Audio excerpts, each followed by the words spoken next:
You are listening to the Fresh Take Network.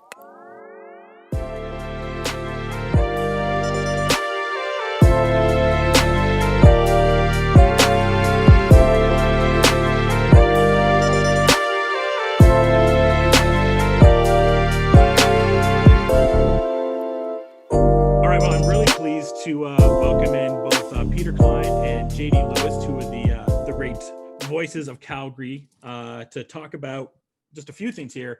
First of all, this UFC pay-per-view from this past week. The buy rates for the first one in January were crazy. And this one, I don't know if we've gone to the numbers just yet, but I'm sure they're going to be crazy. And we'll talk about some of the other fights, but really just first off, this Conor fight and everything that happened. I'll let you kind of go first, Peter, just kind of your initial fights on before the ankle, where the fight was going. Cause I'm interested in yours too, JD. Yeah, this is the part of it that I've been so surprised at the reaction to everything with, because people who are very big Conor fans, and I understand fandom and how all of that works, but saying, oh, well, Conor would have had him in the second round. It's like, oh, yes, no. Notorious for his great cardio and improving as fights go on, Conor McGregor was definitely going with the rope-a-dope technique. No, that's not what was happening. Dustin Poirier was in control of this fight. And the thing that kind of struck me about Conor in this fight was when he drops down for that guillotine. And that is not something that I would recommend even high-level grapplers doing. And Conor McGregor is a number of things. High-level grappler is not one of those. And the unfortunate part for him is that the guy he was fighting, Dustin Poirier, is one of those things. And that became a problem very quick. And for Conor, one of the things that got him to this point, obviously where he is at is based on his personality, but he also doesn't suck at fighting. And he approaches things with a very tactical way of looking at fights, I think a lot of times, and looking at different angles and things like that. And when he dropped down for that guillotine, it was kind of to me like, oh, this guy's not in this. Like there is something that isn't clicking anymore, because that is, while I've never been in a cage fight, so me saying this about someone who seems a little bit maybe unwarranted. That was really stupid. Like that was just not a thing that you should do. And tactically, it made no sense whatsoever. So that to me kind of showed me that maybe mentally he wasn't all there in this fight, and his plan B, he was kind of hoping that throwing kicks and spinny stuff was going to be enough, and it wasn't. And I didn't really think he had an answer in this fight. And I thought the longer that fight goes, the more that fight would look the way it was. So while the result may seem a little unsatisfactory because of just how weird it was, I don't think we're getting a different winner based on how that fight was going. No, when he did the guillotine, I was joking with a buddy. I'm like, it's like the Undertaker's Go-Go Plata that the Undertaker would used to put on and be like, in that, like the Hell's Gate that he would put on. It's like, it's just that soft. And I saw a few people like, oh, he's got the guillotine. I'm like, no, he's easily going to get out of it. There's no real need to panic here from Dustin. But yeah, JD, I'm interested in your thoughts. Yeah, I mean, like Dustin alluded to it, that like for a minute he thought maybe he had effed up, and he's like, oh, did I just play myself? But then very quickly realized like Conor's jiu-jitsu is largely non-existent. Peter's exactly right. Like that's just that was never going to be the way he was going to win that fight. So it seemed pretty short-sighted, especially for a guy who the most notorious thing about him is exactly that. Like you're right, his lack of gas tank. The only time we've ever seen like a semblance of a gas tank was against Nate Diaz the second time. And even then, people forget how winded he was at points in that scrap. So I think you guys are right. It's like this. This was just, the writing was on the wall, and we knew what was going to happen. Khabib said it. He's like, these guys could fight 100 times, and Dustin would probably win 100 times. He's just, it's not just that he's better than Conor. I think 100 times out of 100, it's that Dustin's one of the best to ever do it at that weight class, and we're starting to get like a glimpse and a grasp on the greatness. I think the other interesting thing was like, Conor's never seemed like more of a Diaz brother in that, like, he had an excuse already, like ready to go, and is becoming like kind of notorious for the excuses. It was like, well, you were going to see in the second round, if one more round, I would have shown you, all would be revealed, I think is the way he put it about the second round. That's very Diaz brother-ism to do, right? Where Nate's like, if there had been a sixth round, I would have finished Leon Edwards a month ago. Yeah, all would have been revealed in that, like, blood on McGregor's face would have been revealed. Yes, potentially like Jessica I style, where you see part of her skull. That could have been revealed. Yeah, I thought that was ridiculous. And in the lead up to the fight, talking about first person to shoot for a takedown loses and stuff like that, and then he's the one who's pulling guard, and it just Yeah, none of that made any sense to me. And aside from landing a big shot, which to his credit, he is capable of doing, I didn't see any way that he was going to win that fight. And it played out exactly how you thought it would through at least 4 minutes and 51 seconds of that fight.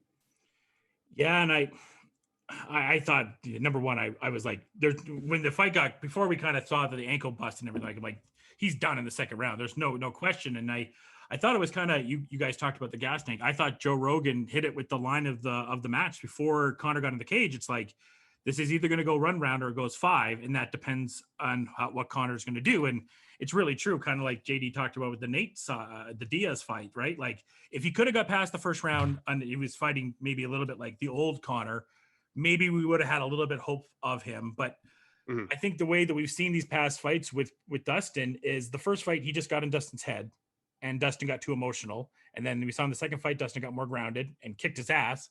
And in this one, Conor was going for the legs a few times. He got the terrible guillotine in.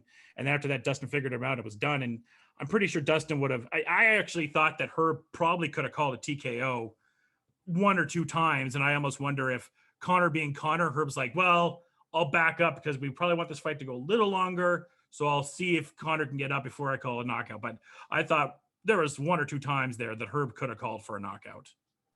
The other thing I think it was really revealing about this fight and about this trilogy on the whole is just like what a difference 10 pounds makes. Yeah. Those two having their original fight at 145, Conor's power was just crippling at 45. And I mean, translated to a degree at 55 and 70, but it really tells you all you need to know, not only about what a different fighter he was at 45, but what a difference 10 pounds made for Dustin. That just 145 wasn't his weight class, probably too depleted, to be honest. He takes it to 155 and completely different fighter. And now we're starting to talk about him finally as being one of the greatest 55ers to ever do it. Yeah, it's funny. You watch him walk to the cage and it's like, where did those extra 10 pounds come from? And obviously it's water weight, but it's that is not, it's not like a heavyweight walking in there. It's, oh, you could make 185 if you really wanted to. This was you must have felt awful for a while doing these weight cuts. And yeah, 155 works out well for him. And now it really is for some guys, they don't need the championship. The championship needs them. I think Poirier, if he is able to get that in his next bout, that kind of legitimizes everything for him and allows him to kind of work his way into that best of all time conversation at 155 pounds.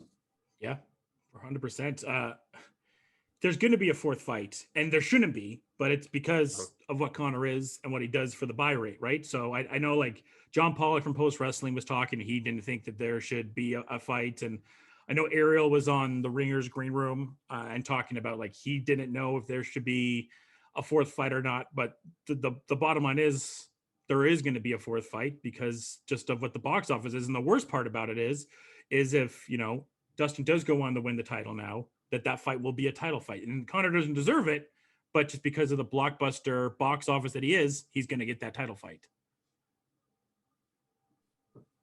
Yeah, it's that's the conflicting part, I think, as a bit of a Poirier fan now is you're you want him to get that title shot, and it would, it just seems like Dustin's a guy who should at some point wear a full blown belt instead of an interim, right? So you'd pull for Poirier there, I think. Yeah. And it would be interesting as hell fight to watch against Oliveira.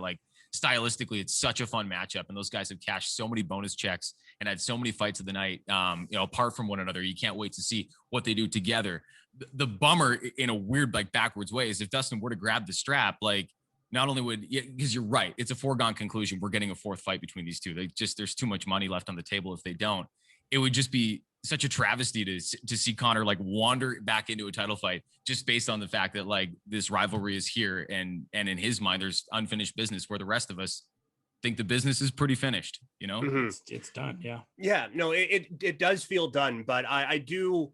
It kind of reminds me of when Bisping won the title, and his first title fight was against Dan Henderson, just because he wanted that finality. And for me, for Dustin Poirier, yes, it would be unfortunate if Conor McGregor worked his way into a title shot that he didn't deserve, but that's how combat sports have worked for forever. And it's an unfortunate aspect of it. The positive is that this would mean Dustin Poirier would get paid, because this one is going to do mucho dinero on pay-per-view. And for Dustin Poirier, after his time toiling away in the little blue cage and working his way up through the UFC ranks, to get him a couple of these massive paydays, And what we all would assume, I don't want to say an easy win, because again, it's a fist fight, but what would be probably a good win to start your title reign, I look at that as something that you can kind of build on. And it is kind of like a pro wrestling thing where you have a couple of fights, and now the one that's supposed to be the big blow off, well, now there's controversy. There was a run in. Mr. Fuji was salt in the eyes. Like there is this kind of thing that you can build up now for a fourth one,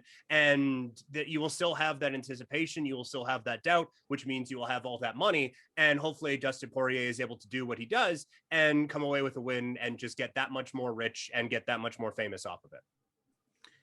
Do you, either of you, either one, you can pick this up.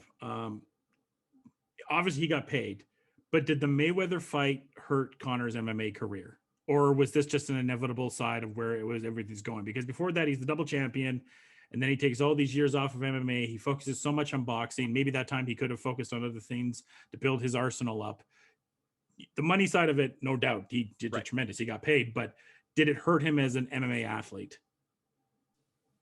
Yeah, I'd be inclined to think so. Although like hasn't, I don't know that game has particularly evolved at any point. Conor just had like we said, transcendent power at 145 was a big part of the legacy.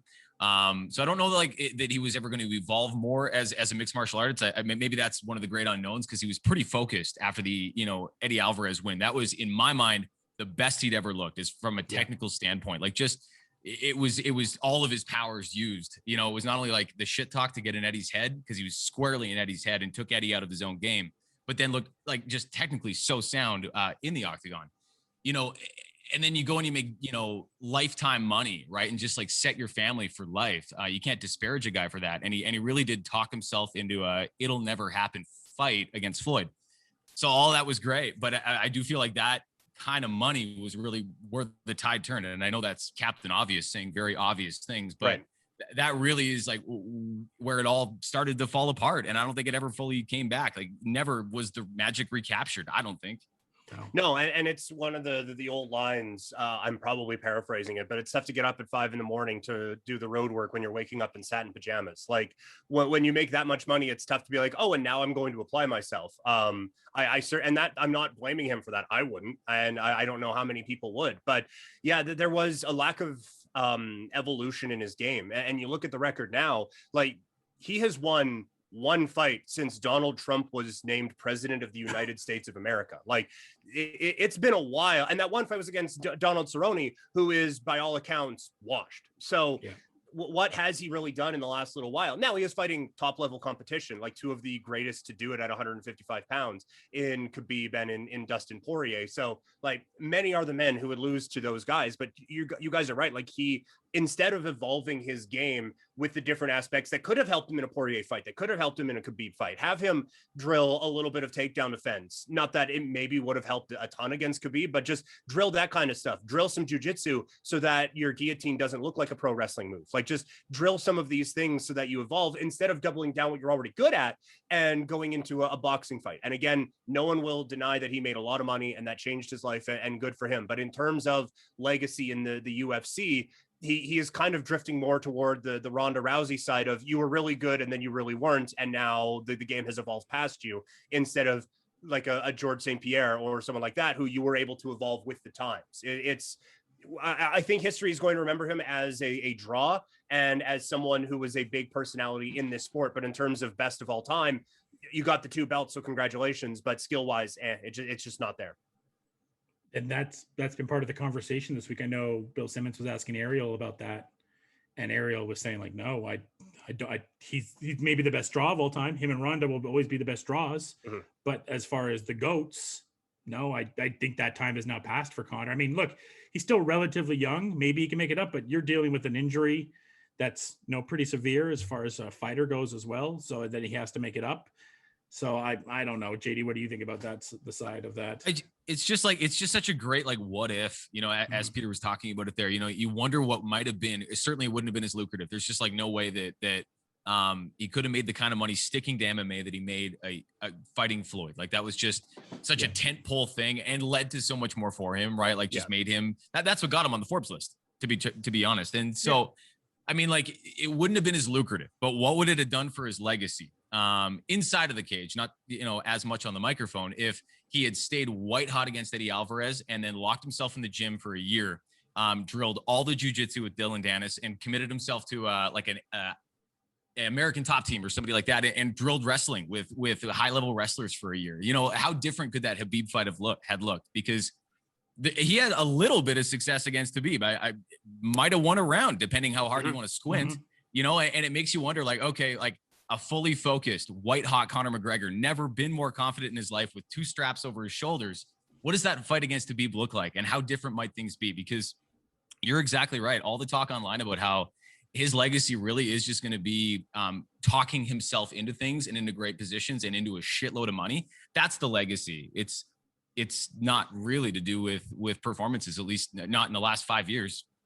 No, yeah, exactly. Yeah, like it's and when you do have the performances, it's one punch knockout of Jose Aldo. Like it's not like an advancement of skills. It's like, and that is one of the frustrating things, is that if you want to try to drill some of those stuff and then it's not working in a fight, you still have that one punch power that you can maybe go back to. And instead, he just kind of tried to hone the thing he was good at. And that's, I think, again, money wise, he's fine. Legacy wise, that I do think that is going to cost him. And then everything afterwards, the comments about the DMs, the shooting we saw at him, and the tweets, it was just, all of it was a bad look. Like, the DM one, even Dustin's like, look, I get that that's promoting the fight. He's just talking shit. I don't really care. But the other stuff was really, not part of the fight and just really serious. And this is why I wanted to go to you. One of the reasons I wanted to bring you, JD, is, you were a fan of Conor and you just kind of said, like, this is just bullshit. Yeah, that was just that was kind of the tipping point for me. And I know I'm like way late to that party. There's a lot of people that will tell you very openly they've hated that dude for a long time. They're old school hating Conor. And I get that. I really do. And it hasn't been easy being a McGregor stan the last like 3 or 4 years, right? Because you're always trying to find a way to like tweak a headline, like, well, I mean, like the guy said no to a shot of whiskey, but I mean, there is no way to squint at that, and make that an okay thing. So certainly, like, there was writing on the wall here, but for me, it was so disappointing. I remember seeing that guy fight at 189 and 194. I was at both of those cards. And I remember how fun it was, honestly. Like, it was just, that's my biggest takeaway was he was performing at such a high level, and the spectacle that followed him, and like, how crazy things got in and out of the cage. Like, it was just like a truly fun time. Versus now. And it's just like, you not only got a glimpse at like how the guy hasn't matured inside the octagon. We knew that. Just the fact that like the immaturity outside of it got really ugly, right? I mean, there's no defending, threatening other people's lives after a fight, or bringing somebody's kids into it. And it was enough for me, to be honest. I really wanted to believe when he fought Cowboy and he was the sportsman in the entire buildup to that fight, and was just so gracious after the fact, and then showed up kind of the same dude on Fight Island to fight Dustin the second time. I thought, you know what, even if he's not doing great things inside the octagon, this is like still a guy you can pull for. This is like the reasons we loved Conor.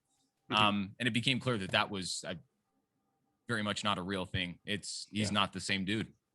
Yeah, and I fell in love with the backstory because I was a Conor fan longer than I should have been as well. So I was with you on that. And just like the guy was bankrupt and on welfare, and then he made it to the UFC, and now he's one of the biggest stars, not only in this sport, but in any sport, and can't go anywhere without being recognized. And that's awesome.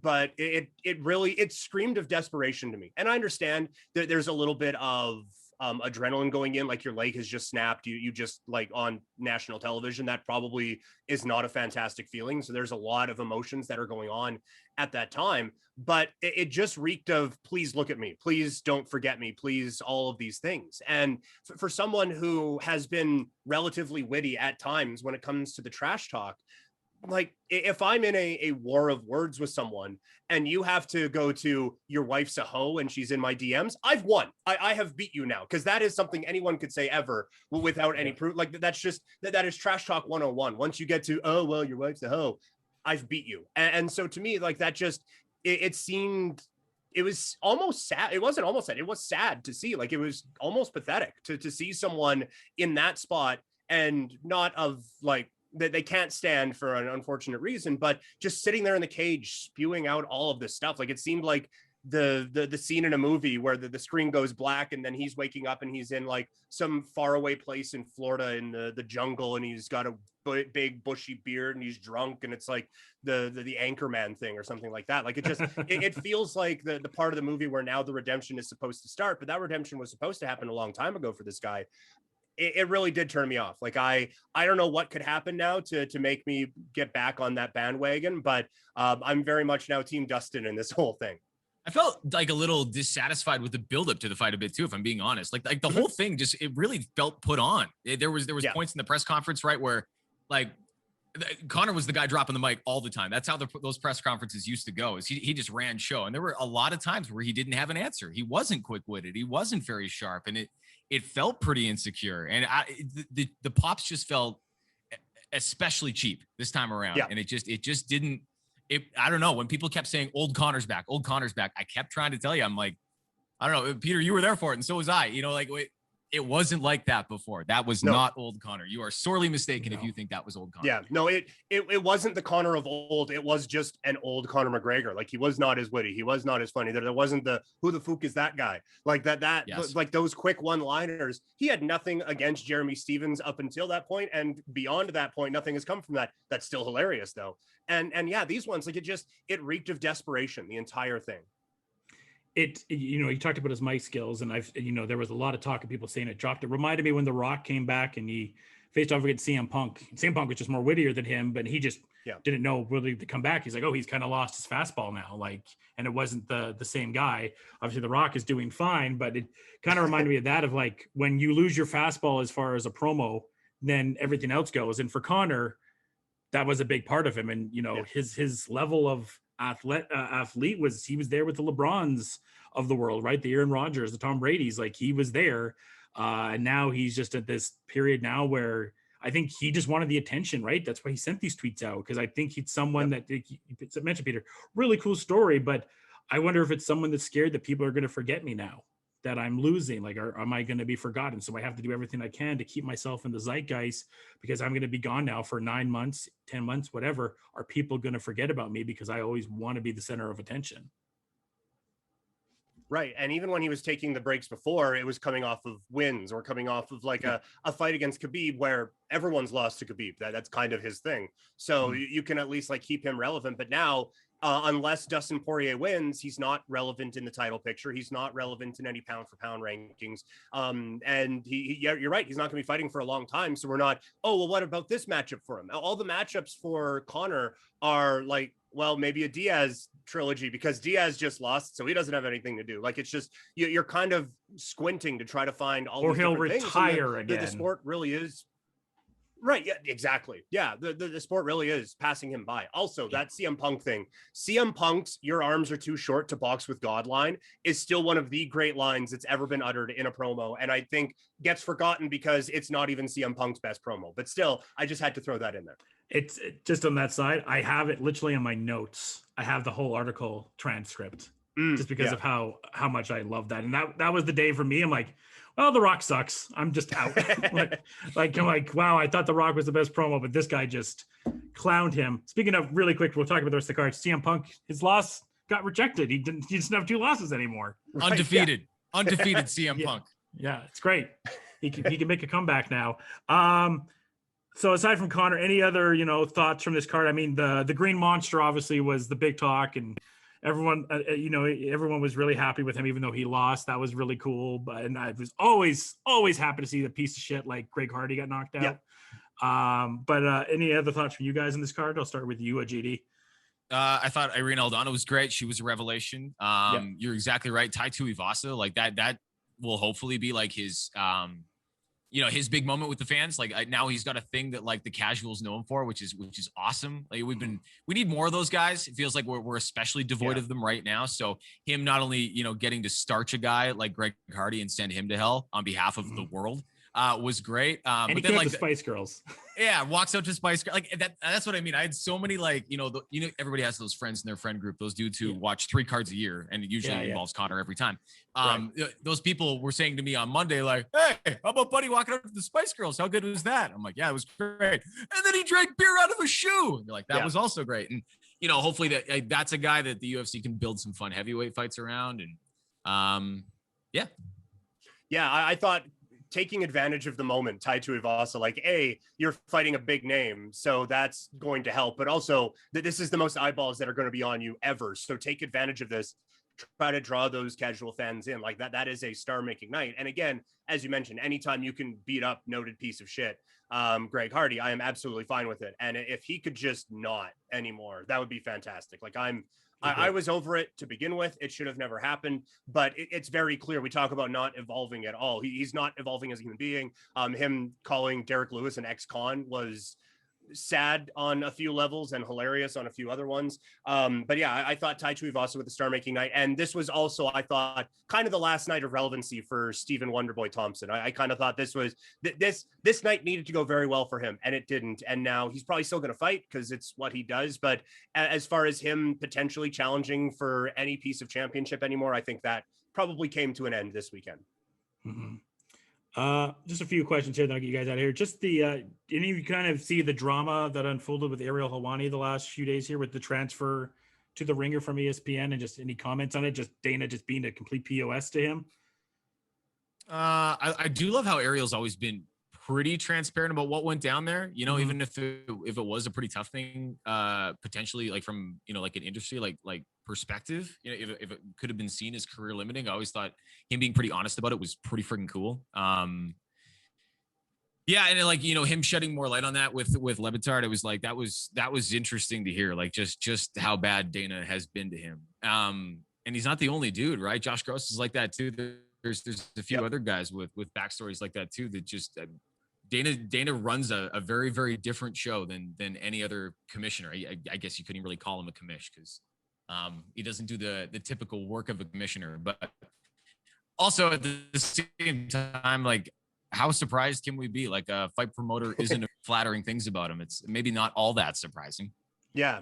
And this is like, this is nothing new, right? Like you were saying, like, this is Josh Gross. This is Sherdog having to cover UFCs from the bleachers for like a decade because Jeff Sherwood showed up on a documentary one time. Like, the UFC has always been petty, and they have always viewed the media as more of a promotional tool than as an entity to keep them honest. And I remember, like, I've been listening to the Sherdog Radio Network for like almost 20 years now, and they would always talk about how when mainstream media starts covering this thing, they're going to see how ridiculous this is, and they're going to call everyone on their bullshit. And then you hear Ariel talking about how in bed ESPN was with Dana and Dana's views on everything. And this now happening to Ariel twice with Fox, and then he doesn't get the Showtime thing because of the UFC, and now the thing with ESPN. And it's just kind of that, this is never going to change. Like, it's just always how Dana is going to be, and he's always going to get away with it because everyone else is a bit too afraid to call him on this stuff because he has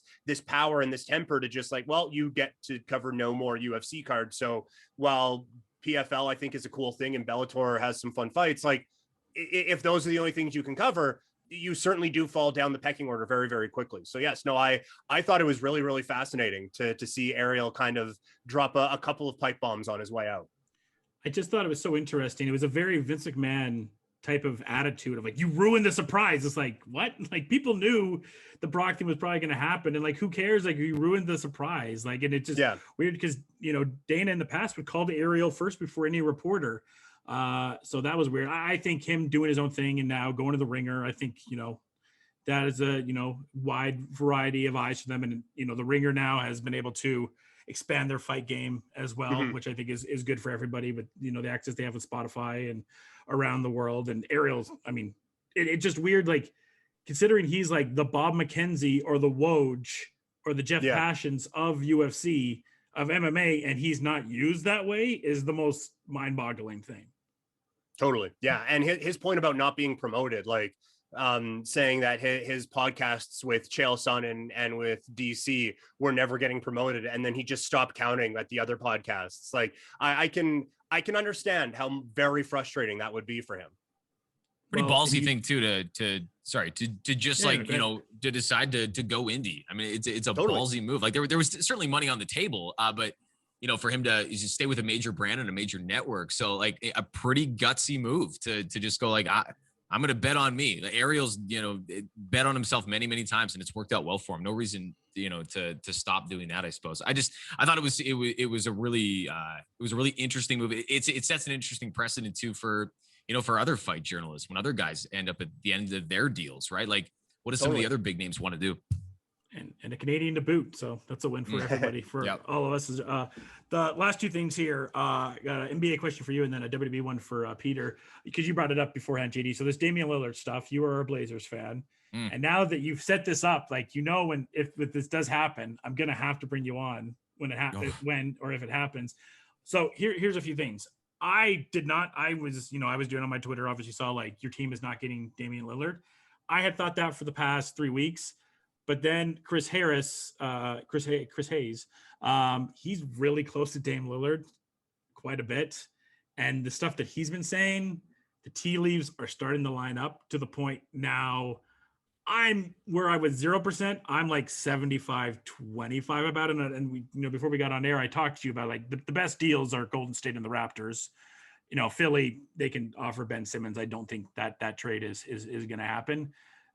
You're looking at a Portland team where they look at the West and they're like, okay, well, Luka and the Mavs are only get better. I really like the Pelicans hire Willie Green yesterday. I think that's a really good coach for them, and Zion and them are going to get better. Memphis is going to get better. The Lakers are going to be healthy next year. We'll see what the Suns do.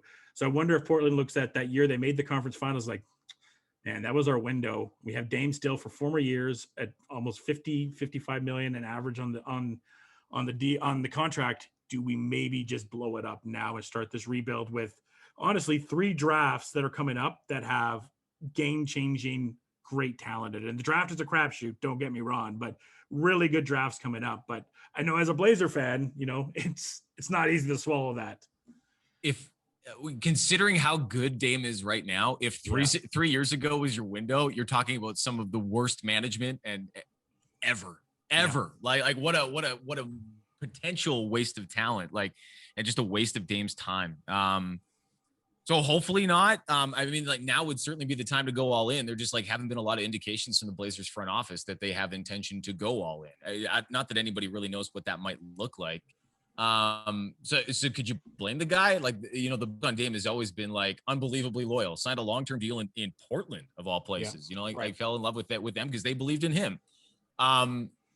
So you're right. There's definitely scenarios that I think that I could see where Dame ends up leaving. Obviously Oakland is probably the best personal fit if you have to talk about it. If we have to talk about it,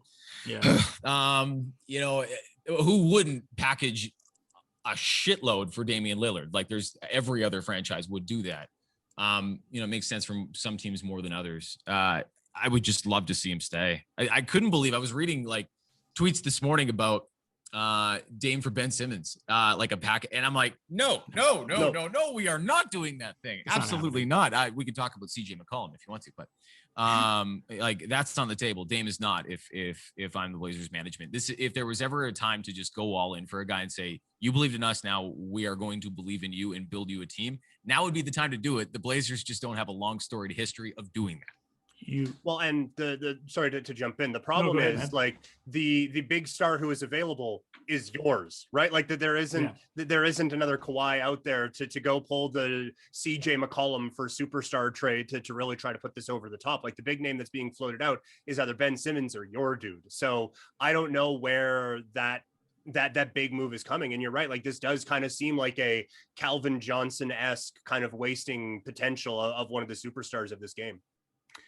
I was going to joke with you, JD. Sure you don't want our package of Kuzma, Dennis Schroeder, Harrell, and the 22nd pick? You sure you don't want that? I will respectfully pass on that. You sure you don't want that? A lot of Laker message boards think that we can get that deal done somehow. Yeah, too many people trying to read Space Jam tea leaves. So LeBron and Dame were in the movie together. They want to play together too. Well, they were at a WNBA. Here's the trade that has been floated out there.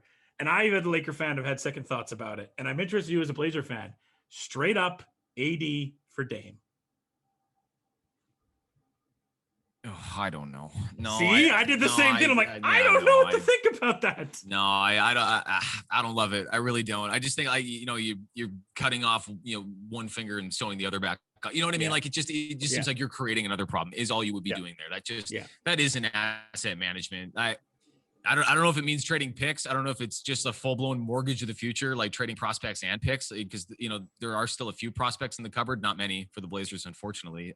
Nas Little and Anthony Simons, who should have been traded years ago. That's it, right? Zach Collins is broken. It looks like. I think you have to address your big situation too. Based off of that and the fact that I don't know if Nurk's the dude. To be honest, Nurk has been capable of being the dude for a couple of games at a time, never for a prolonged period of time, and hasn't done a particularly great job of staying healthy, unfortunately. So I think, you'd be addressing one problem and then just creating probably an even bigger one. Yeah. Peter, what's your kind of whole thought on the whole Dame thing and how you see it playing out? It has to be, from a Portland perspective, so frustrating because, like you say, you get so close with that trip to the conference finals, and you can kind of Nurkic has been hurt, and when he comes back, and then you see when he's playing, he's great, but then he gets into foul trouble or he gets hurt, and it just never clicks. And the issue is, if you want to stockpile draft picks, there's already 2 other teams that are ahead of you on this. Like Oklahoma City owns the next 8 drafts, and Houston with the Harden trade, they have a bunch of draft picks now as well. So you're already playing catch up in that department. I always push back on everyone else around us is really good, so we're screwed. But in this case, it does kind of feel like Portland, if you wanted to start a rebuild, which is what you'd be doing, you wouldn't be trading Dame Lillard and then hoping that Nurkic and McCollum and Norm Powell can get you to the promised land in the Western Conference. That screams 10th place to me. So I think if you are starting to tear down, then it is full on down to the studs. Everything that's not stapled to the ground is something that is getting moved out. And very few times do you get to start a rebuild with a piece like a Damian Lillard. So I think that would be interesting. And it would be interesting what they would want in return. And I joked about it with you guys beforehand. I do think the Knicks are an interesting suitor in this because they have more cap space than anyone else in the NBA. So you wouldn't have to, from a Portland standpoint, you wouldn't have to take on an Andrew Wiggins contract as well, or a Pascal Siakam contract, or anything. Like, you wouldn't have to bring money back in. And that would kind of maybe help you with another rebuild and help you with trades down the road. So I think the Knicks are an interesting part of this whole offseason just because they have cap space. Now, we've said that before, and they ended up with Amari Stoudemire. So it doesn't always work out all that well. But this seems like a different era of New York Knicks basketball now. It does. I mean, RJ Barrett picks and Mitchell Robinson and maybe Emmanuel Quickley isn't the worst return effort to get. Like, those are 3 quality players, but I don't know. We'll have to kind of see. I mean, I think getting Rocco was a really smart trade for them, but it was also dumb because now you don't have a pick this year in a deep draft as well, which you could have at least used that pick to help, maybe get something, maybe switch. I mean, look, maybe they just trade CJ and they kind of go, I don't think Ben Simmons for CJ is the right answer. Because I don't know how Ben works with Dame, to be honest. Yeah. So, well, if you can convince Ben that he's a center and not a point guard, then maybe it works out a little bit better, but it's still tricky. And last thing, quick WWE question for you, Peter, before we get out of here. Who do you have winning the Money in the Banks this week? I want it to be Ricochet in the worst way possible. I want Ricochet to be the Money in the Bank winner. I have him in my Twitter avatar. That is what I want, but that is probably not what it is going to be. So I will say Drew McIntyre probably wins the Money in the Bank, goes over to SmackDown, has a thing with Roman Reigns, and that is that. As far as the women's one is concerned, I don't think I've been less interested in the women's division, specifically Raw, in a very long time. Like, you don't have 3 horsewomen there, right? Yeah, well, exactly. Yeah. And so if you wanted to do a surprise Becky Lynch thing, maybe if you wanted to do the jokey Nikki, like, I am so much at a point with a lot of things with WWE, but specifically with the women's division right now, where it's just a whole lot of whatever they go with, they're probably going to screw it up. So I don't know at this point. Yeah, I have Seth winning, and then I think Liv because of the fans being back. And sure, I will go with that as well. With Liv, because that it at least makes a touch of sense, which means they probably won't do it. One last question for you, JD, because I know you're more old school wrestling. Has AEW gotten your attention in any way at all? It hasn't. No, only that it was on just before one was on TNT. So when I was trying to hit the one broadcasts up, because they got that deal with TNT, there would be like the tail end, a few minutes of it. Why didn't you ask me who I thought was going to win this weekend? Why didn't you ask me? Well, I don't know how much you're following WWE Money in the Conor Bank. McGregor with a crutch. Okay. Yeah, well, that's my prediction. there is the outside that people think Brock's going to come back with his ponytail. Oh, that ponytail is a look. I'm not going to tell him about it because, like, if I saw him, like, oh yeah, it looks great. You could rip me in two with your bare hands. But yeah, that's a choice for sure. What did somebody say online yesterday? He looks more and more like a Tekken character every day. So good. Fantastic. Well, yeah, we'll have to get you guys on for the next combat. I mean, we were supposed to have a big boxing match come up here, but that's not happening. So now we have to wait for the Pacquiao side for that match because it was supposed to be Wilder and Fury this week, was it not? Yeah, it was. So now we have to wait to see that, and there's so many domino effects with that. So, of course, the thing that's holding everything up is holding everything up even more now. Oh God, yeah.